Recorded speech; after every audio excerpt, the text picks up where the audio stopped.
É a missão dos animais na Terra. Uma visão espírita, a doutrina espírita nos ensina que todos os seres vivos estão em processo evolutivo, incluindo os animais.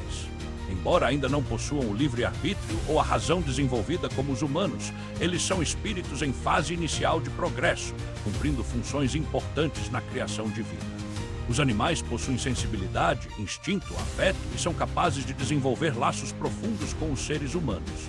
Segundo os espíritos, eles sentem dor, alegria e até fidelidade.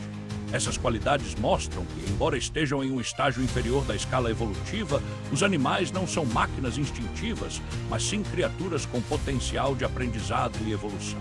Sua missão na Terra vai além da companhia. Eles auxiliam o ser humano na jornada espiritual, despertando sentimentos nobres como amor, empatia, responsabilidade e compaixão. Cuidar de um animal é, portanto, uma oportunidade de exercitar virtudes e crescer espiritualmente. Os animais também participam da harmonia ecológica e do equilíbrio da vida no planeta.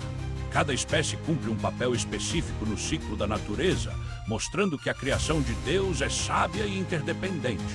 Ao desencarnarem, os animais passam por um período de repouso e transformação no plano espiritual, conforme ensina o Livro dos Espíritos.